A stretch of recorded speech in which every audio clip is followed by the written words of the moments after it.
बिस्मिल्लाहिर्रहमानिर्रहीम। स्टूडेंट्स, आज हम एक थ्योरम करेंगे और क्वेश्चन नंबर 4 1.3 का जो हम स्टार्ट की हुई एक्सरसाइज उसका करेंगे। तो पहले हम थ्योरम करते हैं। थ्योरम है limit n approaches to infinity 1 + 1/n raise पर n t के इक्वल होता है। ये हमने प्रूव करना है। तो by using binomial theorem 1 + x rays पर n इक्वल होता है 1 + nx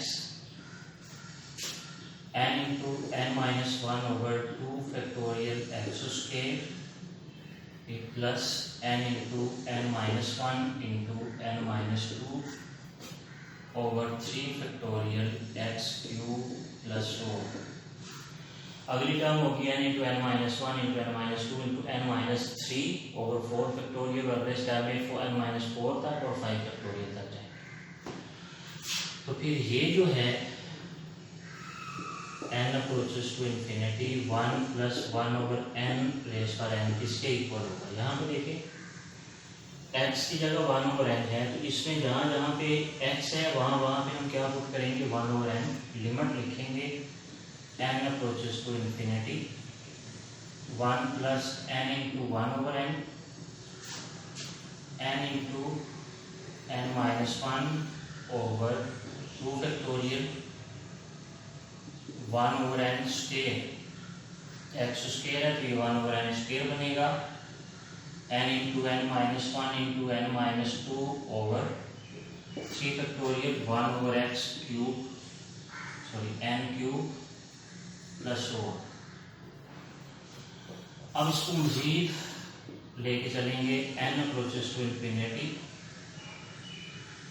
1 + 1 n कैंसिल हो गया 1/2 फैक्टोरियल। एक n यहाँ से भी कैंसिल होगा तो ये n-1/n आ जाएगा प्लस 1/3 फैक्टोरियल। यहाँ से भी एक n कैंसिल होगा तो n स्क्वायर आएगा कि n-1/n अलहदा n-2/n अलहदा प्लस हो। समझ आ गई। यहाँ पे n स्क्वायर है क्योंकि एक n कैंसिल होगा, n स्क्वायर है तो एक n n-1 के साथ एक n-2 के नीचे, ये मल्टीप्लाई करने से n स्क्वायर ही बनता है। Next limit n approaches to infinity 1 + 1 किसके इक्वल हो गया 2 1/2 फैक्टोरियल। अब ये n-1/n जो है तो जो कीजिएगा n/n-1/n लिख सकते हैं।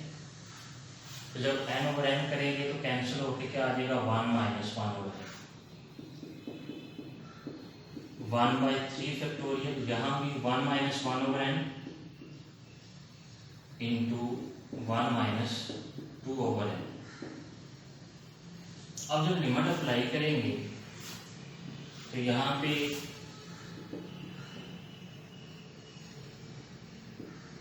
when n approaches to infinity then 1/n 2/n आगे स्टेप में अगली टर्म में 3/n भी होगा and so on all tends to 0। सारे किसको अप्रोच करेंगे 0, क्योंकि 1/infinity भी 0 होता है, 2/infinity भी 0 होता है, 3/infinity भी 0, यानी something over infinity equals to 0 होता है। तो ये भी 0, ये भी 0, ये भी 0, तो ये 2 + 1/2 फैक्टोरियल 1-0 1/3 फैक्टोरियल 1-0 into 1-0 प्लस हो। इसको 2 + 1/2 फैक्टोरियल 1/3 फैक्टोरियल, क्योंकि ये 1 ही है इससे मल्टीप्लाई होगा। अगली टर्म में क्या आना है 1/4 फैक्टोरियल, उससे अगली टर्म में 1/5 फैक्टोरियल एंड सो ऑन, जो हमने नहीं लिखी। अब जो 2 एज इट इज आ गया 1/2 फैक्टोरियल, 2 फैक्टोरियल किसके इक्वल होता है? 2 के इक्वल। तो 1/2 करेंगे तो 0.5। 3 फैक्टोरियल 6 होता है, 1/6 करेंगे तो 1 को 6 पे डिवाइड करने से आता है हमारे पास 0.16667। फिर उसके बाद 1/4 फैक्टोरियल है तो 1 ये आएगा 0.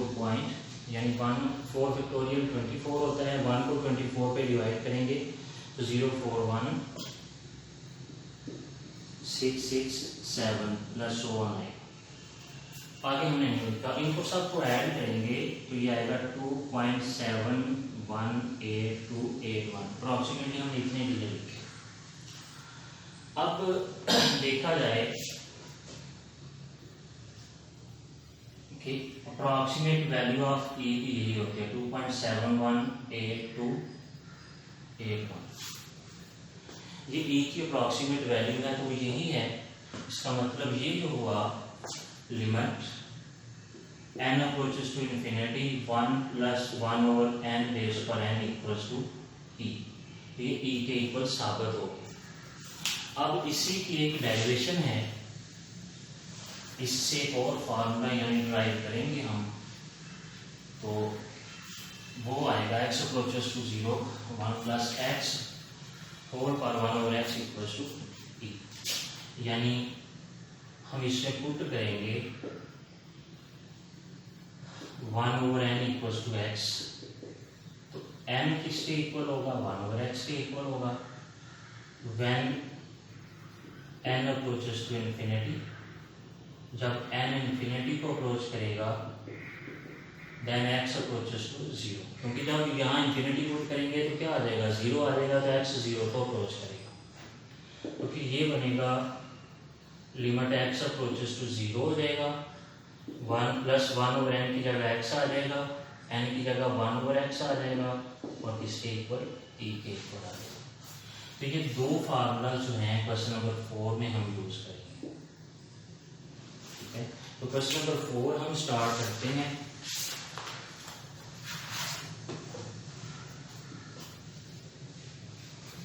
Exercise 1.3 question number 4 first part, limit n approaches to infinity 1 + 1/n whole part 2n। अब यहाँ पे n हो तो ये e के इक्वल है, तो हम इसको limit n approaches to infinity 1 + 1/n whole power n और 2 को बाहर ले जाएंगे, मल्टीप्लाई होकर 2n ही बनता है, तो लिमिट को पावर में ले जाएंगे x n approaches to infinity 1 + 1/n whole power n whole square. ये सारा किसके इक्वल हुआ? फिर e स्क्वायर बन गया। अब जो सेकंड वन है यहाँ पे 2n की बजाय n/2 है, तो हम बाहर क्या ले जाएंगे? 1/2। अब 1/2 को बाहर ले जाएंगे तो यहाँ 1/2 आएगा, 1/2 e की पावर 1/2 आ जाएगा। तीसरा पार्ट जो है limit n approaches to infinity 1 - 1/n whole power n है। अब देखिएगा इसको यहाँ पे प्लस होना चाहिए क्योंकि फार्मूले में प्लस का साइन आता है। Limit n approaches to infinity 1 +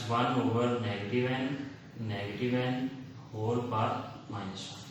-n -1 से मल्टीप्लाई होगा n आ जाएगा। अब ये देखें कि जो यहाँ पे है उस वो ये नहीं आ गया, जैसे यहाँ पे n था यहाँ पे n है, तो यहाँ पे आप ले जाएंगे लिमिट को पावर के अंदर, limit n approaches to infinity 1 + 1/-n whole power -n whole power -1, तो ये e रेज़ पर -1, इसको हम 1/e के इक्वल भी लिख सकते हैं। अब इसका फोर्थ पार्ट जो है उसकी तरफ चलते हैं। फोर्थ पार्ट में है limit n approaches to infinity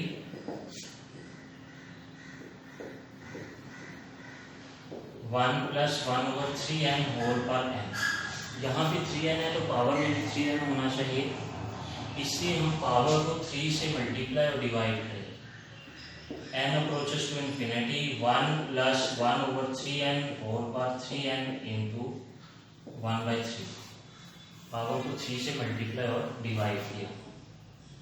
limit n approaches to infinity 1 plus 1 by 3n whole power 3n whole power 1 by 3, ये e के इक्वल आ गया, e रेज पर 1 by 3 आ गया। पांचवा पार्ट जो है n approaches to infinity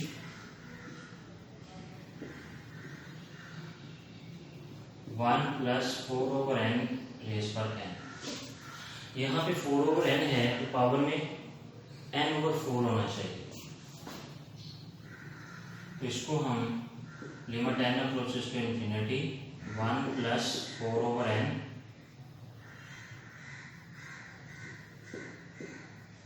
whole power n over 4 into 4 ऐसे लिख सकते हैं। तो ये limit n approaches to infinity 1 plus 4 over n raise पर n over 4 whole power 4, तो ये e रेज पर 4 आ गया, ये e बन गया क्योंकि इसका उलट पावर में होना चाहिए, जैसे 1 over n का उलट क्या था, n था। छठा पार्ट,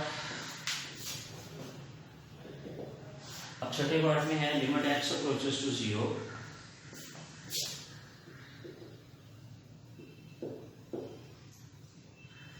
1 plus, यानी limit x approaches to 0 1 plus 3x whole power 2 over x।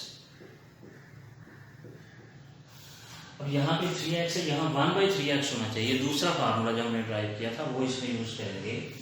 तो limit x approaches to 0 1 plus 3x 6 over 3x, हमने पावर को 3 से मल्टीप्लाई और डिवाइड कर दिया, तो limit x approaches to 0 1 plus 3x whole power 1 by 3x, 6 को बाहर ले, तो limit x approaches to 0 1 plus 3x whole power 1 by 3x whole power 6, ये e के इक्वल आ गया, e रेज पर 6 आ। तो स्टूडेंट्स ये हमारा आज का लेक्चर था।